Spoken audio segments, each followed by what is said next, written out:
second. You got to earn your liberation.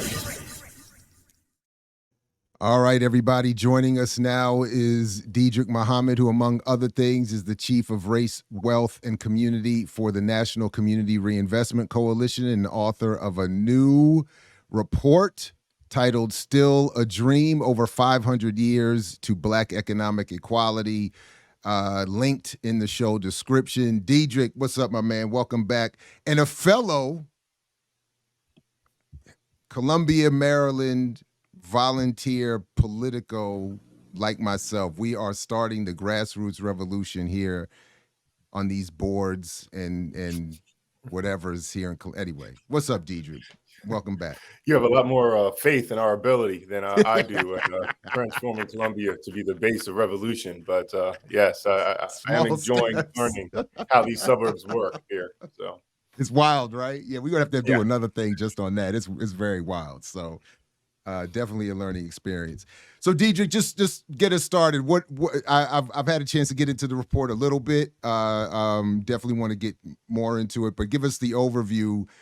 So basically, Dr. King gave a speech in 1963, and everything has just gotten fixed ever since. Is I'm assuming what you're here to tell us. That's the yeah. I mean, it is interesting how that narrative is just kind of the dominant narrative. It just maintains itself, like regardless of reality of time. That kind of there was a March on Washington, and that was, showed how great America was, and that shows the kind of success of America, and that people would think from what the clips they play of King's speech that the whole thing was just celebrating the kind of American, the American dream versus, really, even the beginning of the speech. And this isn't obviously at all one of King's most radical speeches, but even, this speech, most of it is about how the country has failed to live up to not just this promise in the Constitution, but that 100 years from the Emancipation Proclamation, where there was a civil rights bills put forward and these types of things,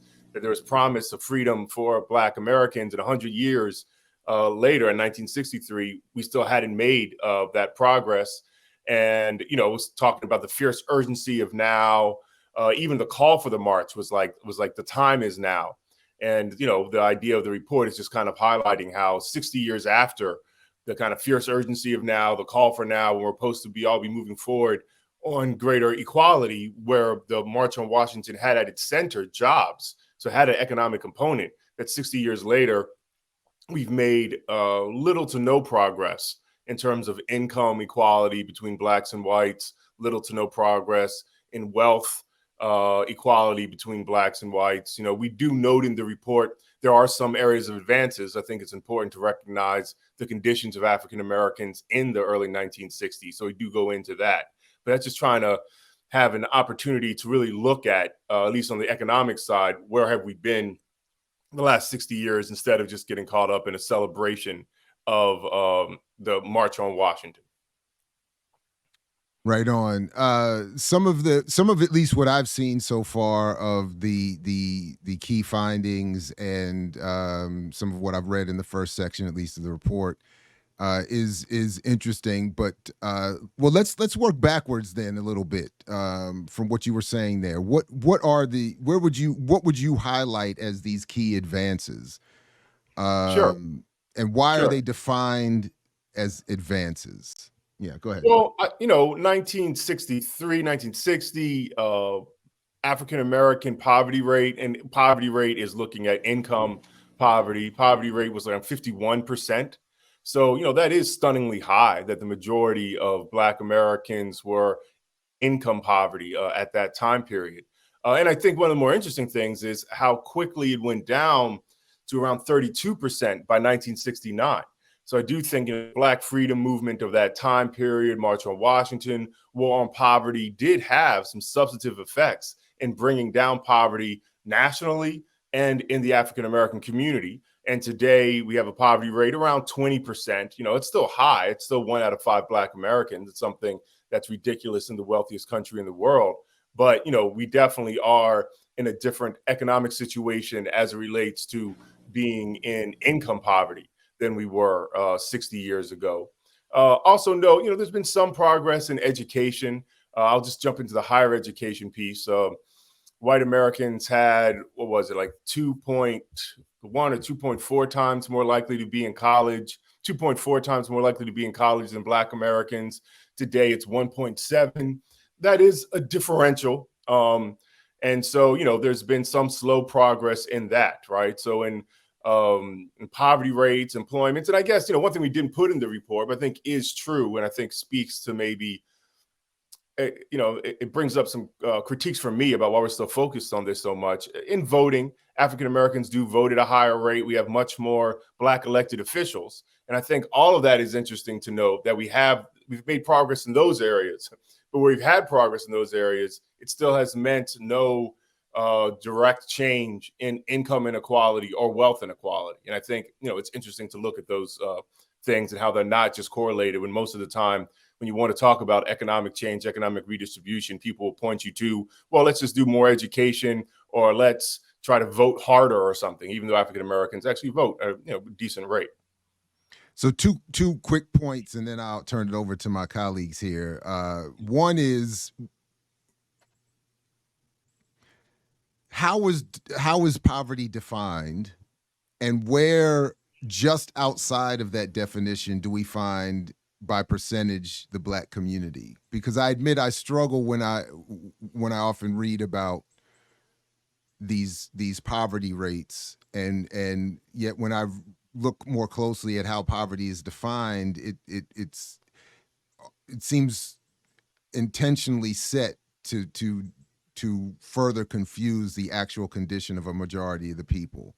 But so could we talk just for a second about that? How is it, and then just one more very quick point, and then I'll be done. Yeah, at least for now. Yeah. You don't need to be done. It's your show. Well, I mean, no. Well, I want to let my colleagues get in. I actually have there's a lot I want to say, but I don't want to just take over here. Yeah, go ahead. Yeah, and actually, I can't remember. Maybe you all know better off the top of your head than I do. I know about now, quote unquote, poverty rate for a 3-person household would be about $22,000 or less for a 3-person household. How that is calculated and changed every year, I don't have that formula in the top of my head. And I think there's plenty of critiques of the poverty rate. But what I will put forward is, and the reason I'll use it is because it's been pretty standard. And so I do think it is a measure of where Blacks were 60 years ago, where they were today. I don't believe, and I don't think just because you are at 23,000 versus 22,000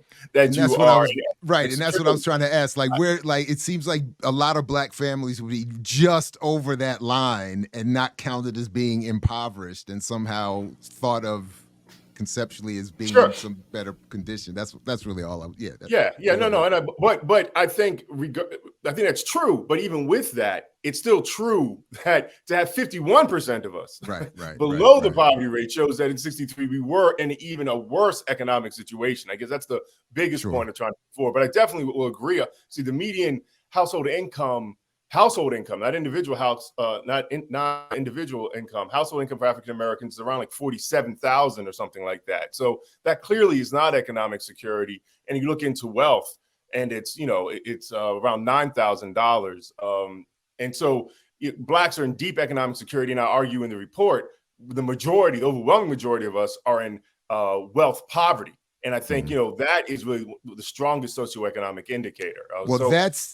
That goes to the second point I wanted to quickly raise here, because I've been arguing for a long time that we need to focus on, as a political standard, the redistribution of this $20+ trillion annual GDP in the United States. But I think you all have this report is, I don't know why it hadn't happened before, but really crystallizing for me, I think, a better argument. Because as you say here, based on 2019 Federal Reserve data, $96.1 trillion in total U.S. household wealth was distributed very unevenly among 129 million families. The top 10% of U.S. households, roughly 12.9 million families, own 76% of all private wealth. The middle 40% own 22% of all wealth. The bottom 50%, roughly 64.3 million families, hold a combined 1% of the wealth.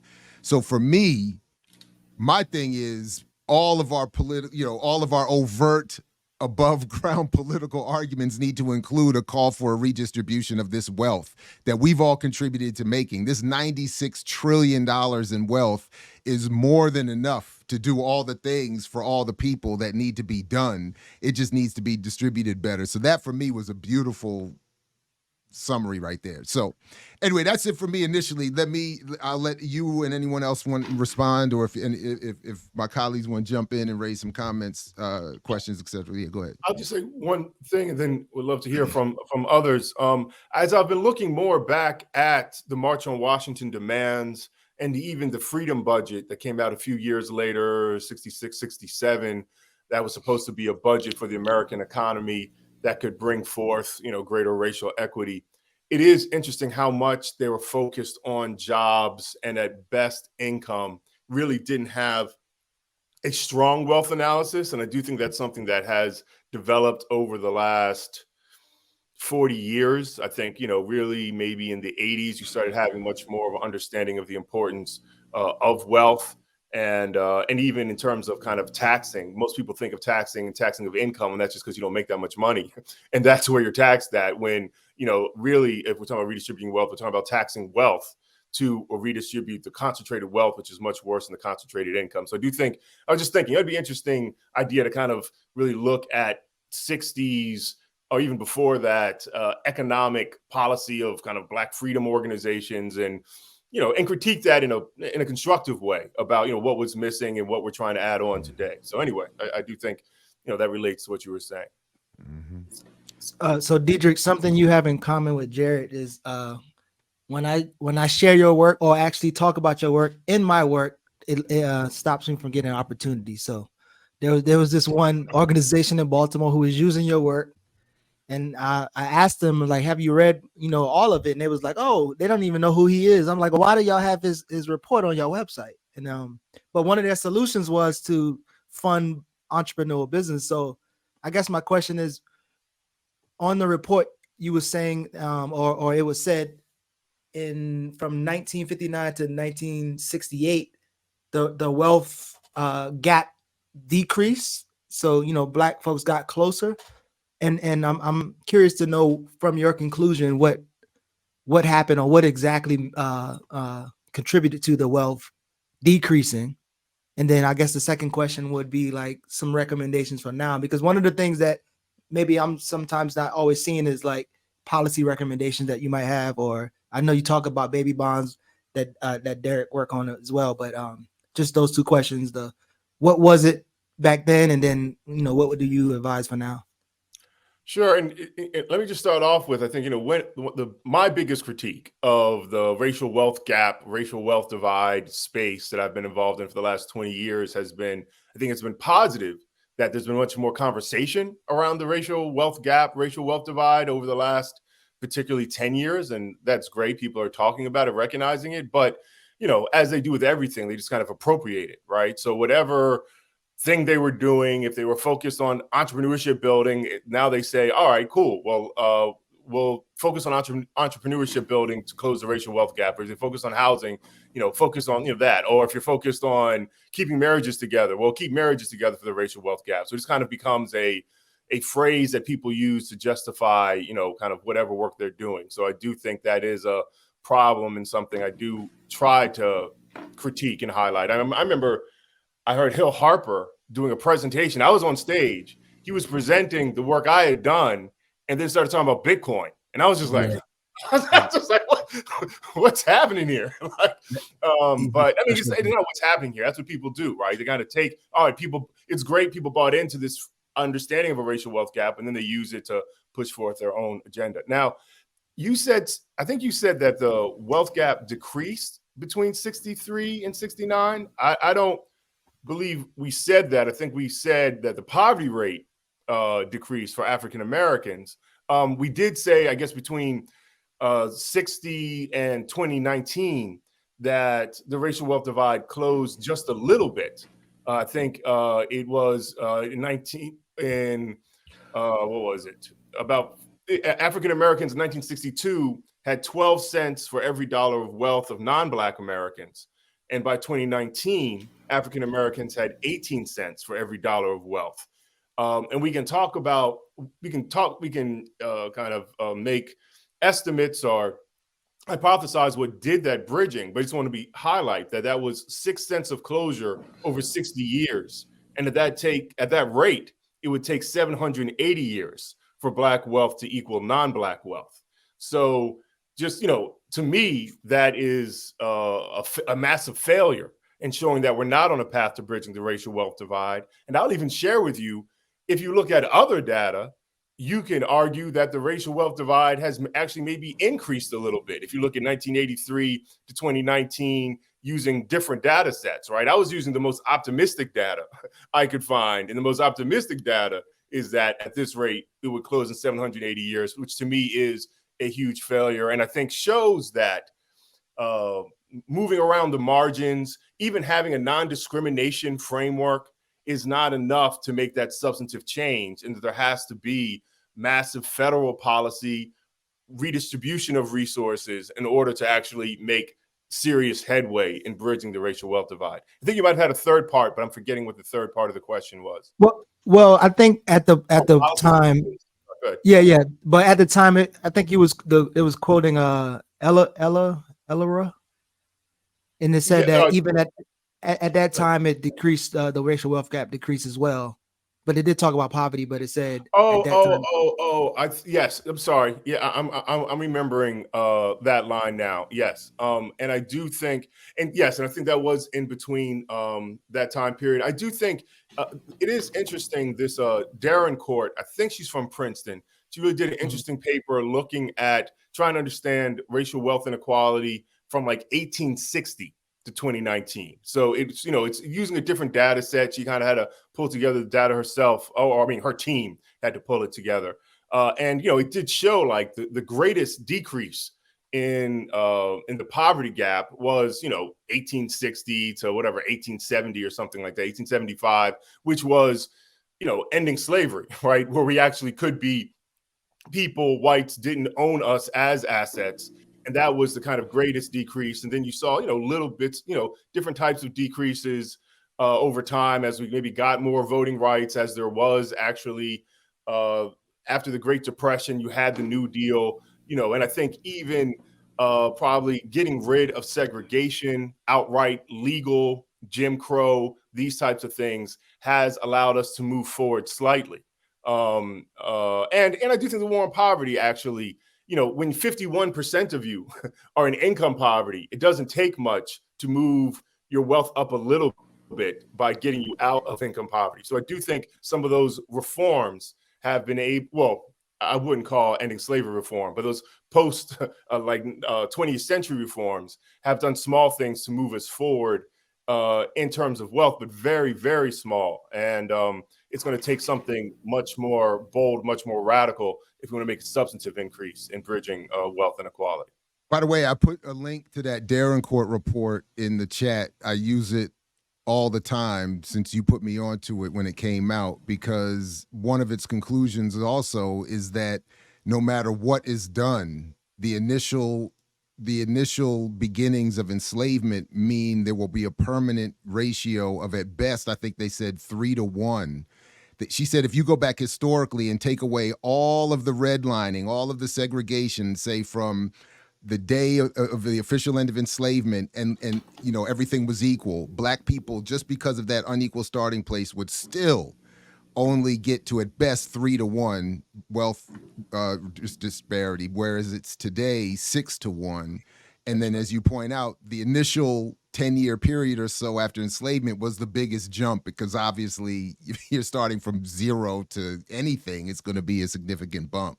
That's a real important point, that without real redistribution, at the best you could have hoped for, without redistribution, if you just would have ended slavery and everything was cool and they treated Blacks like regular people, we would still have a 3-to-1 wealth divide without that redistribution. So it kind of highlights again, and she's very good in how she writes because she's in a prestigious university. So you have to really kind of get deep in the report to pull that out, right? Which is how she's able to put out that type of work. Right on.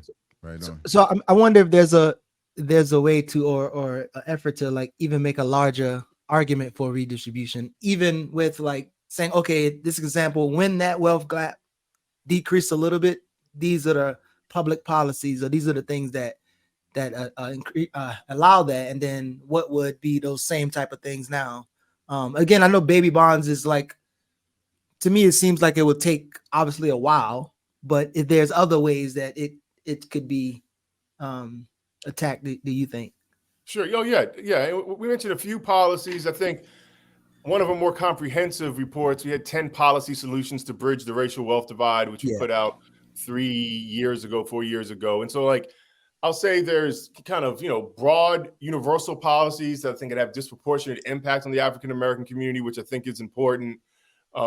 Things, like, again, some basic things like even, universal medical care is important. I mean, because health costs is the number one source of bankruptcy for most Americans, right? So it's hard for, and we didn't get so much into it in this paper, but one of the great challenges for kind of racial economic equity, particularly for African Americans, is that you had deconstruction of outright Jim Crow, but then you had the construction of a radically regressive economy that really kind of came to fruition in the 1980s. Regressive economy, meaning in the 50s, 60s, 40s, as the economy grew, the lowest income groups had the highest growth, right? Now, high income people also grew, but the growth was felt most by lower income, moderate income groups. By the 1980s, for the last 40 years, as the economy's grown, we're seeing that's mostly growing for the wealthiest of Americans, and oftentimes leaving lower income, moderate income people further behind. So we do have to restructure the American economy. We, make some note of the need for, taxation policy being an important part of that. In a report 2 years ago, White Supremacy is the pre-existing condition, we get more into the specifics of like estate taxes, or even just really getting back to the tax policies of the 1960s, which was much more progressive than the tax policies of today, are all ways that you can, redistribute through taxes some of the wealth. And one other thing we've noted in previous reports, we spend about almost $800 billion a year in wealth development. The problem is most of that goes to already wealthy people. And so even if we just took that $800 billion a year and actually had it focused much more on low income, or let's say low wealth communities, we could make, some progress. Though I do think overall, I do think the most cost efficient and effective way of bridging the black-white racial wealth divide is some type of reparations policy that particularly focuses on African Americans. Though, and I've talked about this with Dr. Ball before, if you continue to have a regressive policies and you have reparations, it makes it that much harder. So I do think you need a much more progressive economy as well as reparations. That's really a radical change for the American economy. And just so we're clear, that the report does go into your at least some specifics for how you define and describe reparations. We can come back to that if we have time. But yeah, I just want to point before I let LL Cool J go. So Boyce Watkins is running from Jared for the debate. Maybe we can get you to debate Boyce Watkins. But so if you're around economists all the time, you are economists, and you hear people with analysis that say, it'll take 780 years for black wealth to equal non-black wealth. And I know you might not be around for the second half, but how do you respond to and think about and feel about all these financial literacy gurus, InvestFest, and like they pop up every weekend? How do you feel about, even with, I guess, celebrity class there onto it now, but what's your thoughts around that, and how do you kind of feel about those grifters, I guess? Sure. And let me be clear about my economic credentials. Like, I have no degree in economics. So if you have to have a master's degree or PhD in economics to be an economist, I am not that. I have been writing on racial economic inequality for 20 years. I do, I've testified in Congress, what have you. So if experience can make me an economist, fine. But if degree-wise, I am not an economist, just like Jared Bernstein, who was the vice president's chief economist who had no degree in economics, which I always point to as Well, maybe you don't have to have a degree to be an economist. So with financial planning, and being in the nonprofit space, and having banks fund a lot of the organizations I work with, that's a space that's always pushed. I think there is a place for financial planning in the terms of how do you try to survive the bad economic condition we're in. But the idea that financial planning will solve the bad economic condition we're in or substantively move us forward, is a falsehood. I mean, if again, you're making $47,000 median household income and $9,000 of wealth, there's not a financial planning program that then moves you up to the median wealth of whites at $160,000, right? So I think there's a lot of critiques for that. But I do understand. I think friends who point only to the federal economy and point nothing to, I think we need a progressive, and I've done some work on what does it mean to do financial planning, recognizing the racial wealth divide. Because I think you could actually do better financial planning if you recognize the reality of economic conditions of our people. And to be clear, most financial planning is not designed for the average, even white American, right? Because you make your money financial planning for rich people, right? So financial planning overwhelmingly is for high income, higher wealth people. It is really not designed for the middle American, because you can't really make money off the middle American selling them advice, or because the advice isn't selling them stocks. It's just trying to figure out how to better utilize government Uh-oh, did we just lose Diedrich? I think it's a computer glitch. You done froze. He froze. All right, we'll get him back here in a second. But oh wait, I think he's back. Back. Yeah, Diedrich, finish up there if you would. There, I think you froze there for a second. Yeah, so I don't know if you heard the last part. I was just saying, generally, financial planning is designed for high-income people, right? Like that is where financial planning makes its money. It's not designed for even middle-income white people. And so there's 1,000 critiques for finance. I think financial planning that really deals with the reality of the economic conditions of most people could be helpful as a survival mechanism. It's not really a change mechanism. So did you intentionally say, I'm not dealing with this financial literacy, I'm calling it financial planning? Most people, even in the financial, I forget, like in the nonprofit world, like they changed the term. It was financial literacy, and then it was, I forgot the newer term they used. But yeah, like most people even recognize financial literacy as a silly title, because of the idea that like if you're just literate, then all of a sudden all these doors open up. I forget what they call it now. They've changed the name, but whatever you call it, it still is not going to solve the racial wealth divide. It might help you figure out some better ways to survive as we need to fight for policy change to change the racial wealth divide. So yeah, I do agree financial literacy is a silly term. And I even forget what the current term that even mainstream banks use now. Financial, I forget. Mm-hmm. Go ahead, Kuhn, Jay. Well, first, I really appreciate just reading the study and just right off the bat that you did acknowledge that there has been some positive change in progress, because I think that we have to acknowledge the accomplishments before we start to critique the failures. And there's a really, really popular position amongst, the Black community that nothing has changed and civil rights didn't do nothing, and I'm not my ancestors is born out of that. We are in our ancestors. Well, you can get these hands, as though we really don't realize where we came from and the conditions that our great grands and grants really had to navigate and endure. So I really do appreciate. I think anytime we start to articulate or argue or educate for any substantial changes amongst our people, we have to acknowledge what is good and bad, not just to say, oh, it's all bad, so we need to rise up. So I do appreciate that. What I am curious about, and I know you've kind of touched around, but I just like a real strong clarification on the difference between income and wealth. If you could really drive that home. Sure. I mean, so income is, what you pull in every year. For most people, it's through your employment. Maybe it's through some type of benefits or what have you. But it's just solely that, how much comes into your house. Let's say the median household income for African Americans, I mean, overall, $47,000 is how much comes in. That doesn't at all lay out how much is going out.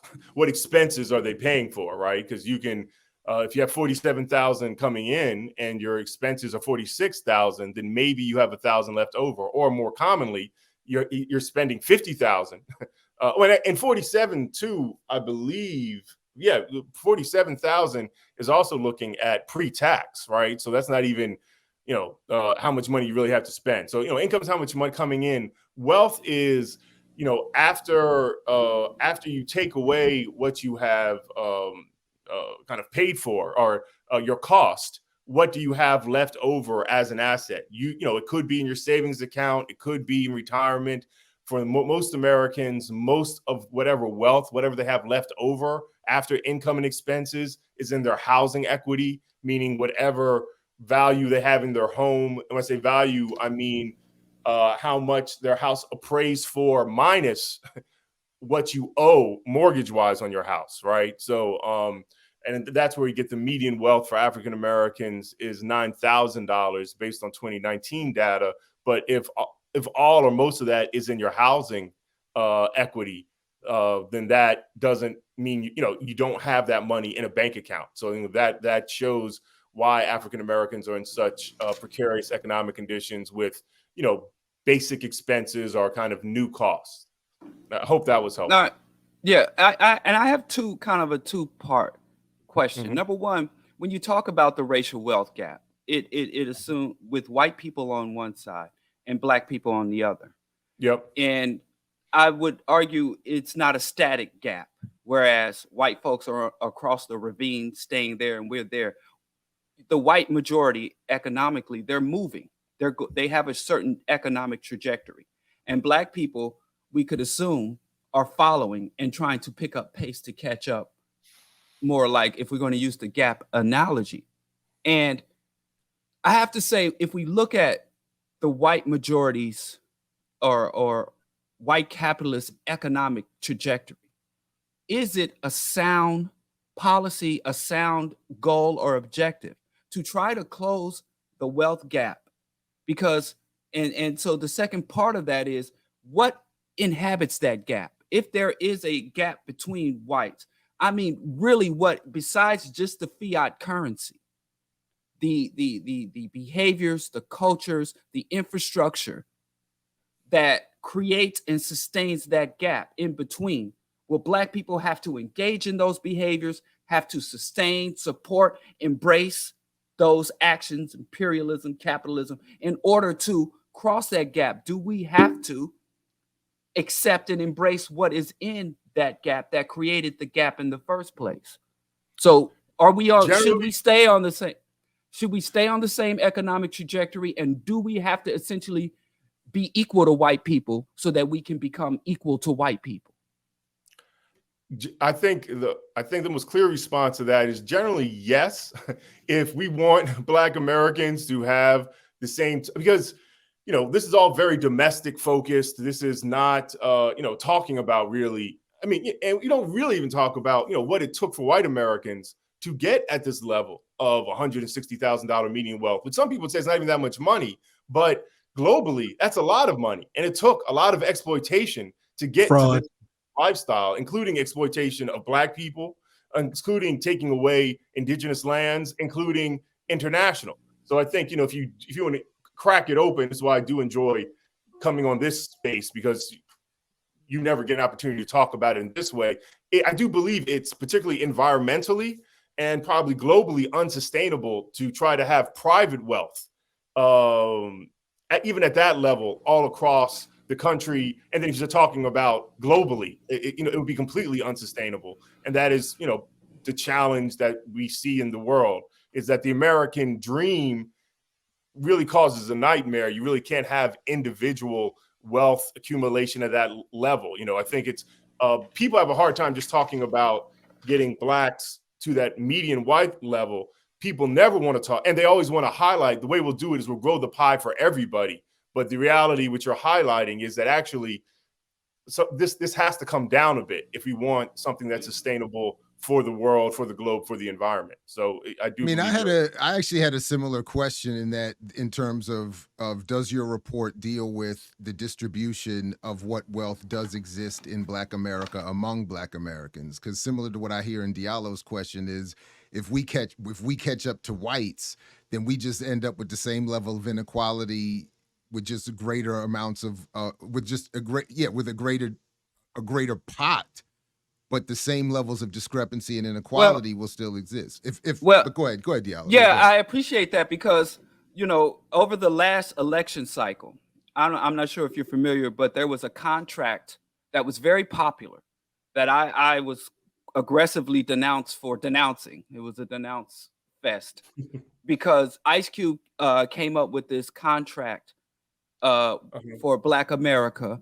And he said that he consulted Black economists and activists and spiritual leaders to construct this contract. And if you read the contract, it was literally a reproduction of all of the policies in the contract for Black America, including not just the call for reparations, but how the reparations should be allocated. It was completely a pro-business, pro-elite solution for Black people, whereas all of the benefits that would come from that contract would concentrate amongst the wealthiest Black people who are already established within the economy. So he literally saw Ice Cube was literally arguing that if you put Black people like him, 7, 8, 9-figure Black people on par with their white peers, that equals. And we have reports coming out, articles that are very popular about how many Black billionaires, the new Black billionaires. Actually, I was just about to do a series on Black billionaires, actually. Right. So we are already seeing, before we even get the redistributive policies that the grassroots are articulating and fighting for, that the Black elites are already orienting and organizing themselves to just like they did when we got civil rights and civil equality and political equality. When this economic equality comes, the Black bourgeoisie is already positioned to take the lion's share of whatever comes into the Black community.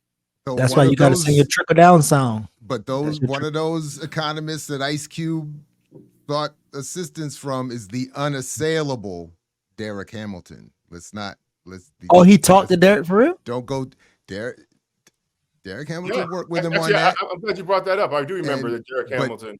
Right. Yeah. And as Geechee mentioned, the unassailable Derek Hamilton. But as Geechee also just brought up, trickle down. The Black community within ourselves, even though we by and large reject trickle down when it comes from the dominant system, when trickle down manifests amongst LeBron James and in his Vanity Project school and Beyonce bump. I don't know if you've heard about the Beyonce economic bump across the nation. Black people really love trickle down economics when it's within the Black community coming from the Black elites. So we embrace yeah, sure. I mean, Black elites are like all elites, right? Like they, when they have opportunity, they want to take it, and they love trickle down because they're capturing the top. I do think that the policies we do put forward in our report do not reflect trickle down economics. Our policies that actually every time we talk about tax policy and breaking up concentrated wealth, and do put forward programs, even things that I don't think even increasing Black home ownership, universal health care, as well as baby bonds and these types of things. I don't think that's trickled down. I think it is fairly progressive. So you could, and I do think you could get outside of global sustainability, these types of things. I think that's separate. You could have Blacks at a similar wealth level of whites, but not replicate the inequality of whites, because and that's why we focus on median wealth versus mean wealth. Sandy Darity talks about the importance of mean wealth, and I think there is an importance of mean wealth. But if you look at median wealth, you are much more likely to you're focusing on what more so the average African American or the average white American are versus if you looked at mean levels, I think the mean wealth for like white Americans is like $900,000 or something like that. And that's when you have the top 1% much more reflective in the average.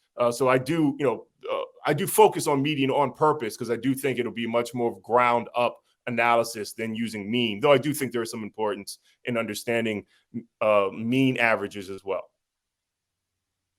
I always thought economists were not supposed to use mean because average it's distorted by it's the distortions in by the extremes make understanding the average existence unknowable.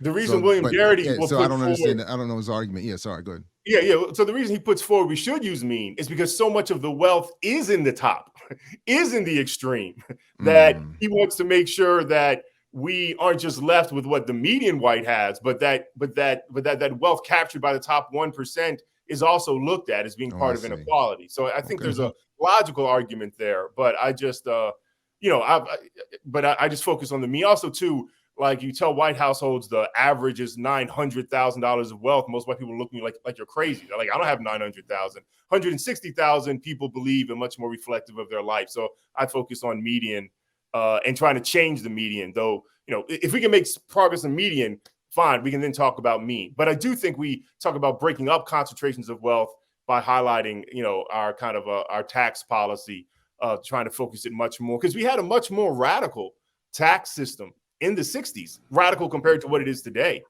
So, yeah. So I don't know. Yeah, go ahead, Diallo. Go ahead. I ask this in all sincerity, which is, I think, a lot of times a question we don't really ask when we mobilize for very just causes. What would victory look like? What would an America with economic parity, all other things being the same, just some policy changes? Because, I mean, we do have historical precedents to draw from. And what would a globe where Black people who in the United States, ADOS, Black people with at least citizenship or some type of secured status in the United States, get on economic parity with the white majority? What would such a world look like? And if it's outside the scope, then I understand that. But what would victory look like? Yeah, it would look, I think, a lot more like in history space, what was being done in the 30s and 40s, where, again, the white middle class was created. It didn't just develop, right? And there was massive investment, during the Great Depression. There was, massive federal work programs. But then after the Great Depression, really World War II became a massive federal work program for males, as well as then you had these home ownership programs where, people were getting, 0% down payment, low interest rates, pretty much free higher education for about 10, 20 years. You had these massive investments in America, and you even created the Social Security system that really helped get people who were too old to work out of poverty, which was the norm back in those days. So what you'd have is a much stronger, and, again, I don't usually get into this space outside of this context, but wealth isn't just what an individual household has. It can be also what government provides. It can be an asset. One of the strongest assets African Americans have is Social Security. Most of our retirement is based off of Social Security. It's not individual savings. So I think we'd have to have much more public assets, stronger public assets.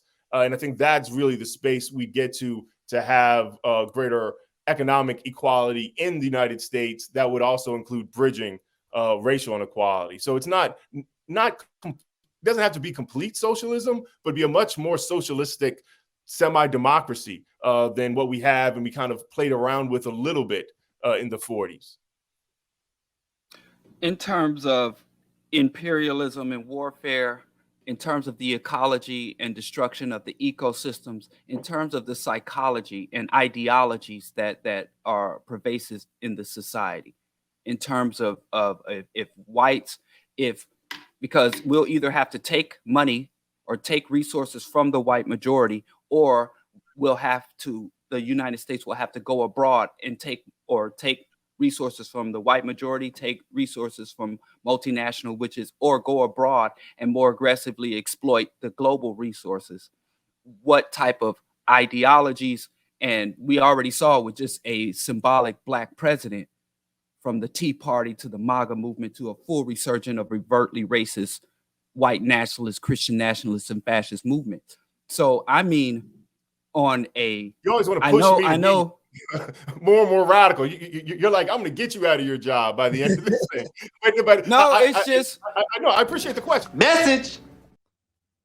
And right, but immigration, we see that more affluent Black people are becoming more right wing, more anti-immigrant, Sure. and against refugees, even though increasing wealth amongst all Americans would drive more refugees because that's more foreign exploitation. So in terms of okay, I'm sorry. Let me respond real quick, because also it had me thinking a little bit as well when I was looking at the freedom budget of 1966, 1967, and realized they were basing their request and how to fund it on this idea of, well, the economy will grow and that can pay for things. And that was a very 60s space, because America was kind of at the height of its global dominance in terms of the economy, right? Europe was still fairly weak because of World War II, kind of dominated the rest of the world, through colonialism and these types of things.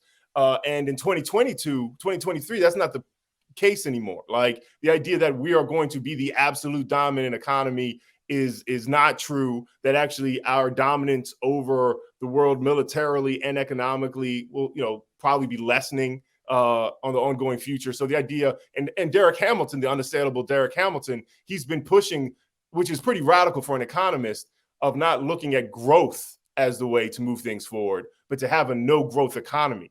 And to be even more radical, you might have to really recognize a declining economy and people having to have less.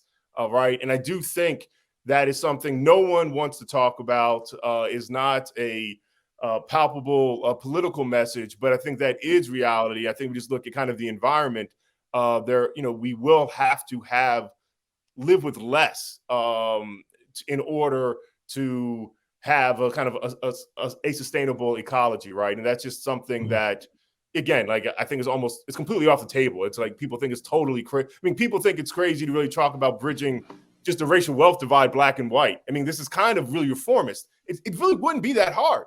It really wouldn't even cost that much.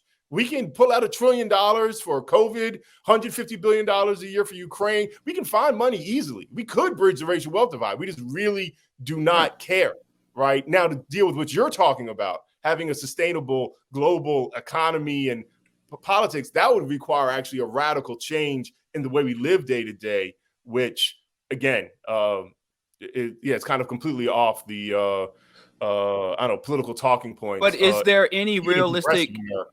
Is there any realistic option, any viable option that will allow the planet Earth to sustain its life-giving and life-supporting capacity that doesn't include the radical option? I mean, closing the wealth gap.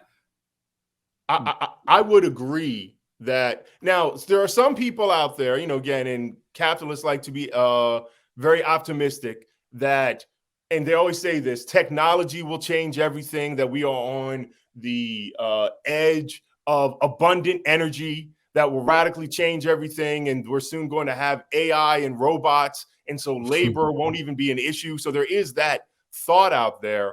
I don't really believe that. I think, that's, people always are saying technology will solve everything. And it really usually maintains, get a little Marxist, the class relations that we've always had. So I don't buy that. That is the argument put out there. I think probably the most realistic thing is that we'll continue to have environmental catastrophes that will actually eventually have deeper economic consequences that will then make us have to live in a more sustainable way. But we will be forced that way through, environmental catastrophes, right? So that's the not so optimistic I have a dream view I have of really what the future is. That's interesting. We started off talking about King, I Have a Dream. We seem very at a different place. With that bookend, just real quick, just as a time check, or how are you for time? I need to go about 9:10. Okay. So I got like 10 more minutes. All right. Anybody got something they want to, anything else? So I think so in Diallo's idea or thoughts around the racial wealth gap, but I don't think. Well, I guess organizing spaces or more radical spaces, it's just, how do you feel about us using it as a tool to debunk or explain to the financial literacy grifters and entrepreneurial, I guess, militants that the way in which the economy is set up, like, is, this is proof, or this is a tool to show you that it's just not going to work, as opposed to it being an actual goal to close the racial wealth gap. So, and I want to let me tofu squares back off of that question, and because I think, Diedrich, your co-authored report here, if I understand where Geeche's going, now this is a layered, I think what you actually did here, and maybe we'll have you come back and talk more about this, because I think what you all did here was pretty slick. But I think you give the answer here, because as you note a relationship between, as you describe it, the Black Freedom Movement and concomitant assassinations with substantial, as you say here, substantive political economic advances. So I'll just stop there and let you respond and to either of that. But I felt like that was an answer to Geeche's question. Yeah, go ahead. Yeah, no, I mean, I did think, to me, that was an interesting piece, is that I was looking at the kind of what people think of as the radicalness of the 60s. And it is interesting, in those times, there was actually much more Black economic progress and Black progress, period, than I think I've ever lived through, right? And, it was in the midst of, kind of mass struggle, of, government repression, assassination, disruption. And there was a feeling in 68 of hopelessness, even after really substantive change in 7-8 years. And it kind of makes me wonder, what are we supposed to be like when we haven't even seen that type of change? And there was really a feeling like there was no way, there was no positive way forward by 68, 69 for many. Yet they saw much more progress than we did. And that's just, I didn't get into that in the report, but that was something, as I was reading, I was like, man, what does that really mean for us that are much more clear that our economy is not going to just keep growing, that we haven't seen the type of progress they saw in decades, and that we're seeing a fall of America with, environmental catastrophe. I think it really highlights the challenge and struggle that we face to kind of keep activism in some, I don't like to say hope, but some type of belief to help move us forward. Now, I'm sorry, there was another question. I got sidetracked on that. I forgot what the other question was. Well, Geeche, go ahead and rephrase it. I thought, anyway, I heard it's pretty much of about using the racial wealth divide to critique entrepreneurs and financial literacy people. And and I guess I try to probably be a little too nuanced on it. I would push, and was really challenging them, financial literacy people. So no, let's really create what is a financial plan, or what does it mean to be financial? If you don't understand the racial wealth divide, if you don't understand what the median income and median wealth of the Blacks, you're not financially literate. So that should be in your financial literacy program, right? And it should be clear that we're not on a path to economic equality. That should all be part of financial literacy. So I would push them to radical, if they want to stay in this financial planning side, financial literacy, I try to radicalize that. I mean, everybody can do what they want. You could just shoot it down. But I try to radicalize that with a real understanding of the economy, and even entrepreneurs similarly. I'm not against Black. I'm for Black businesses. That's great. But there really isn't that much wealth in business for the average American, right? Like over